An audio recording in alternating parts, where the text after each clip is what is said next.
Good afternoon, morning, evening, whenever you're watching this, and welcome to your next concept unit. As you can see, I am broadcasting live from my office.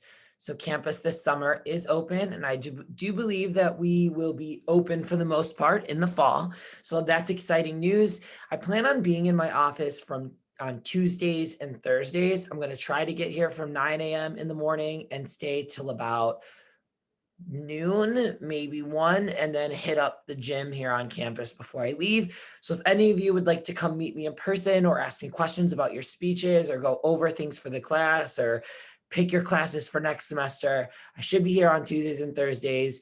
If you want to plan a visit, just let me know, but I'm very happy to get back to my office. I love my office. I have so many things around that make me just happy. All of my little pop figurines, my Harry Potter books, and I go to New Orleans every year, and this is my favorite cathedral behind me. So come see me.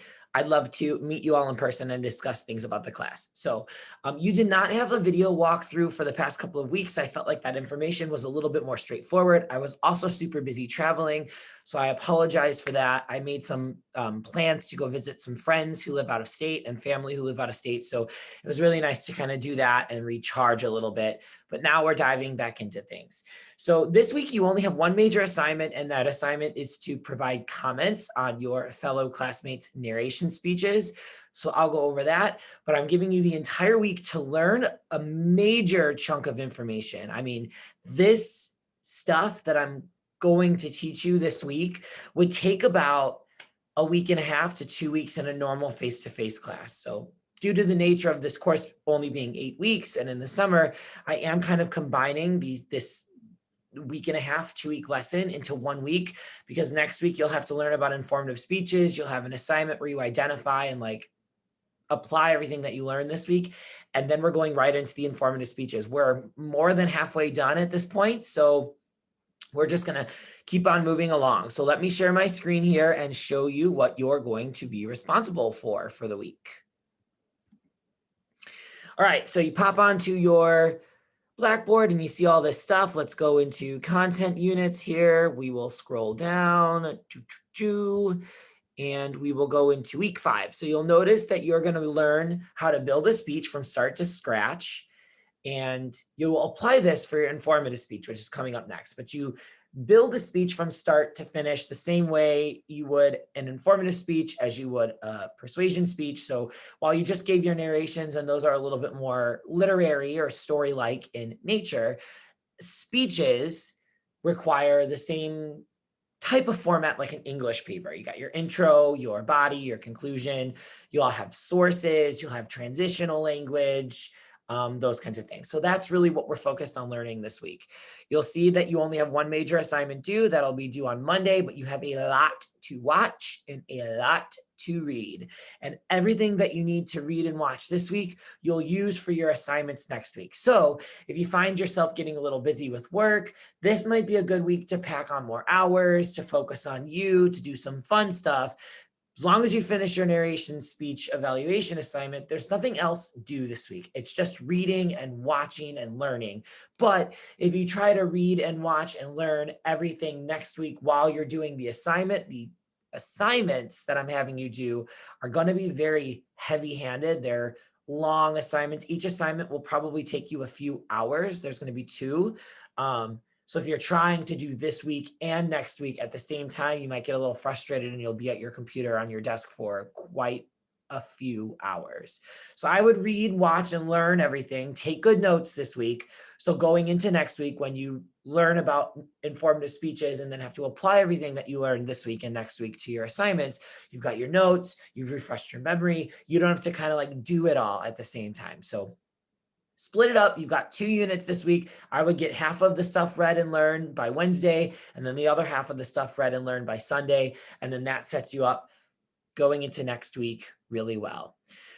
So the first thing that you'll want to do is you'll want to comment on 5 of your classmates' performances. So if you go into Go React, and then click the informative speech, you should be able to see everyone's speeches. You only have to watch 5, and you need to provide good detailed comments on the speech. I give you some things to think about. Did they seem confident? Did they seem energetic, nervous, unprepared? How did the speech sound? Did the speaker speak clearly? What was the pacing of the speech like? So we learned a lot about delivery. We learned a lot about how to write a narration. You haven't learned too much about structure yet. So while I don't want you to be mean and like yell at everybody and, oh my God, your speech was so bad, blah, blah, blah, you should drop this class, let someone know, while I thought that your story was really good and you interpreted the quotation really well, it was a little confusing to follow along. Your story seemed to go off in different parts. For your next speech, I would recommend maybe just being a little bit more organized or outline your speech better. So when we listen to it, we understand. So give them helpful comments, some constructive criticism that will help your peers and your students perform better speeches. I always wanted to know if I did something wrong.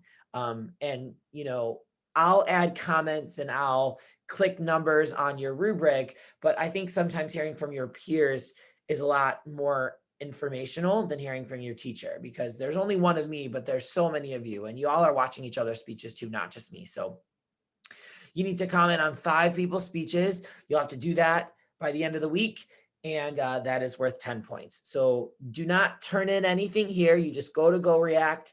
You click the narration speech, and then you just watch 5. Try not to just watch the first 5 people. That's really intimidating.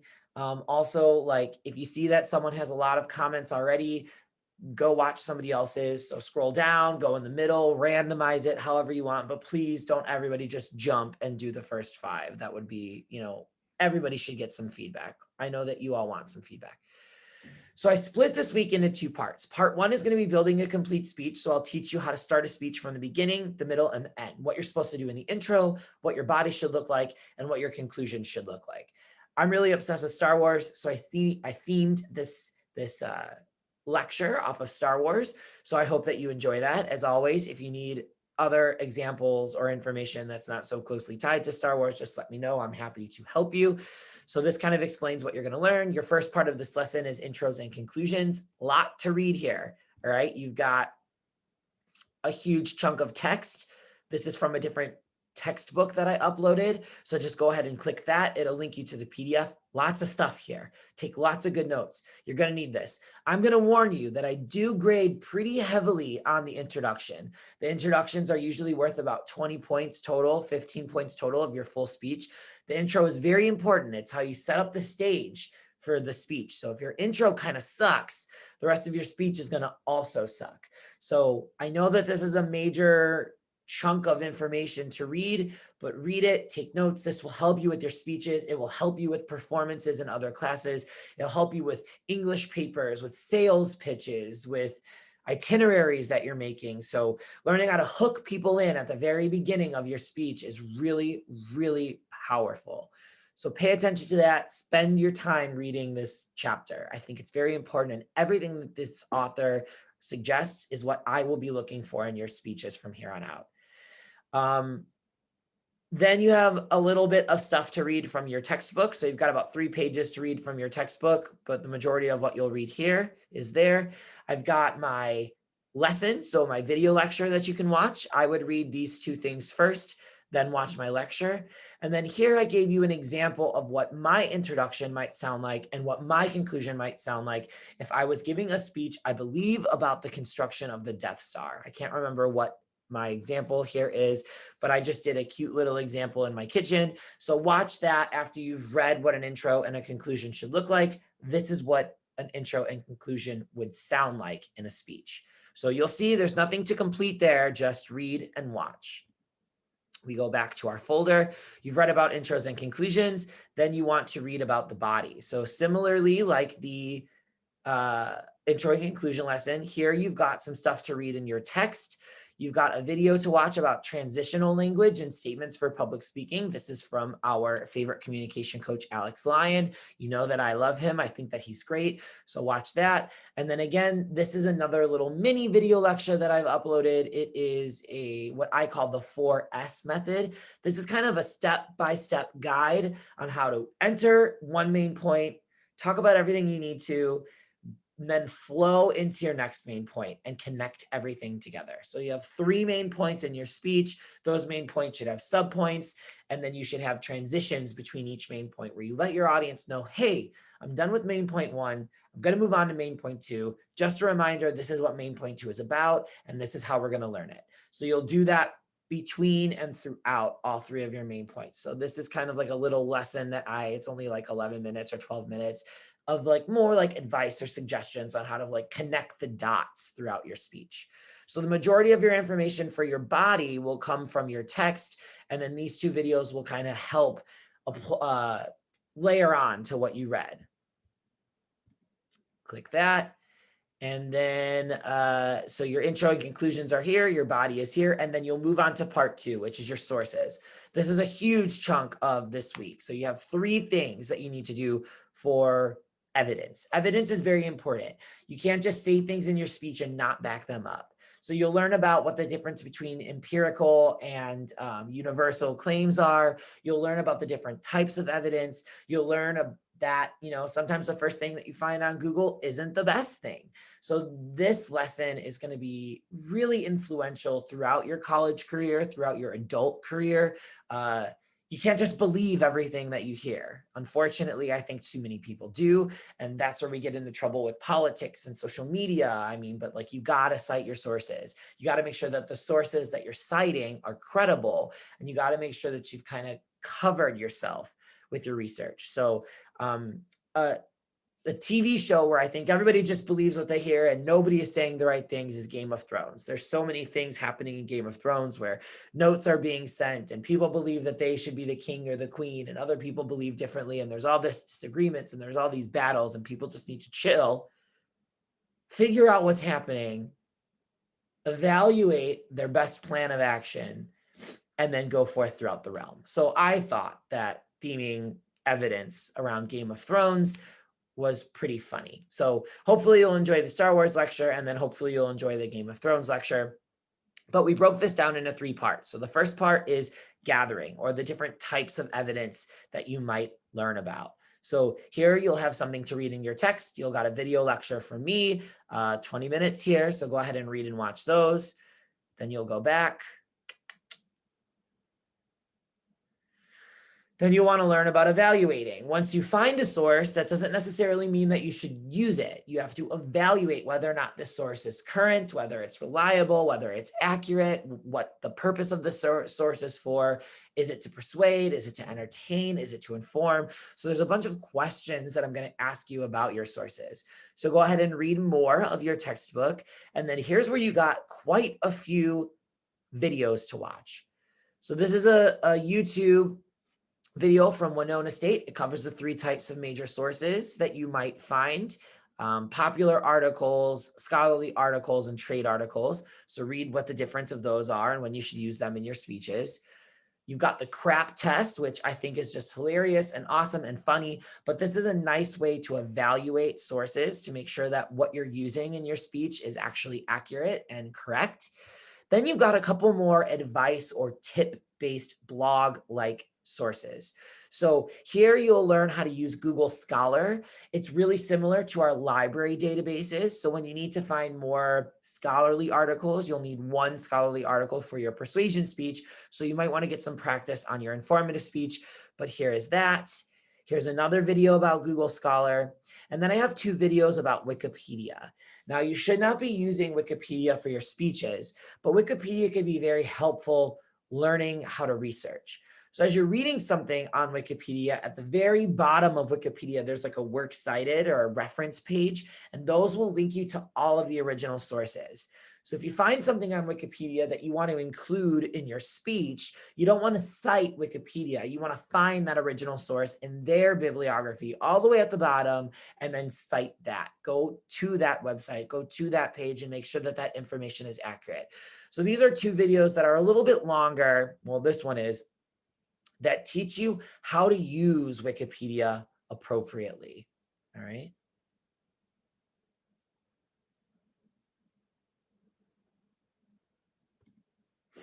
And then when you're done with that, the last thing that you'll learn about is how to cite. So you've searched for sources. You've evaluated those sources. Now you're getting them in your speech. How do you cite them out loud? So you don't have a reading for this. You just have my video lecture. It's about 20 minutes, and every different type of source is cited orally in your speech differently. So here's my advice on how to do that. And then as the communication department, we kind of created this website that teaches you how to cite your sources. This website might be something you want to favorite, you might want to star, you might want to save, because as you're writing your speech and citing your sources, this website will help you. It'll teach you, all right, you got a book. Here's what you should do. You got an article. Here's what that should sound like. Oh, you cited a YouTube video. Here's what you should say. So while you don't really need to read anything on this particular website now, this might help you next week while you're writing your speech.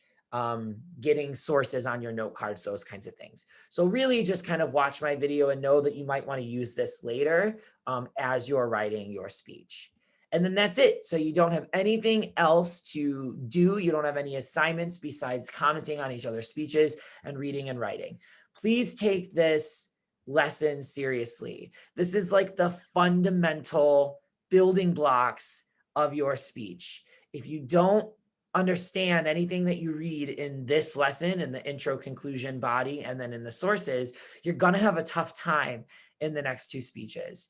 You didn't have to cite anything for your narration speech. You didn't have to look anything up besides that Taylor Swift lyric for your narration speech. But for your next two speeches, you have to bring in information from the internet, from books, from articles, what have you. And you need to make sure that you do that appropriately. You also need to follow the steps. You know, your intro has to do these 5 things. Your conclusion has to do these 6 things. Those elements are embedded onto your rubrics. That's going to be how I grade your speeches. So if you don't understand how to set up a speech, how to write it, how to look things up, how to cite your sources, there's absolutely no way that you'll be able to get a good grade or pass your last 2 speeches. And I want you to do well. And I know that you want to do well. And I know that even though you might be nervous giving speeches, you want to learn how to give a speech. These 2 lessons are cross major lessons. The stuff that I'm teaching you in these 2 lessons will help you in your English classes. They'll help you in your psychology or sociology classes where you'll have to do some research and maybe write a research paper. They'll help you really in all aspects of college. And if you're ever going into a career where you need to teach someone about something or persuade someone about something, the fundamental lesson that you're going to learn in these 2 parts of this week are critical to kind of winning people over.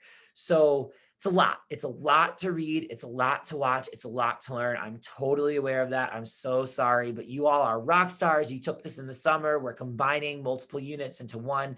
So please take your time. Don't get overwhelmed. Some of the video lectures are longer. Some of the videos are longer. If you need to do it in parts, do it in parts. My recommendation is when you want to pull that smartphone out and binge an hour worth of TikToking, you might want to watch one of the videos for this week instead. So set yourself up, set some chunks of time, lay out by the pool, get some suntan in, and then instead of listening to music, maybe listen to the videos. Connect your phone to the Bluetooth connection in your car. And while you shouldn't watch them, maybe you can listen to them, kind of like a podcast. So you're really just listening and watching and taking notes this week. So it's another kind of downplayed week regarding assignments, but you have a lot to read and watch. So ask away. I'm here to help you.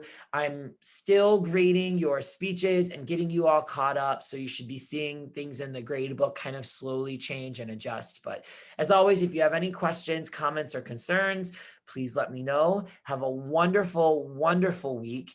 And I believe Pride in Chicago is usually this Sunday. So we moved it to October 3rd. But if any of you are celebrating Pride this weekend, celebrate loudly, celebrate responsibly, and just be safe and have fun. And know that whether you're part of the LGBT community or any community, you should be proud of who you are and where you come from. And Pride is for everybody. So happy Pride, happy learning, and I'll see you all next week. Bye.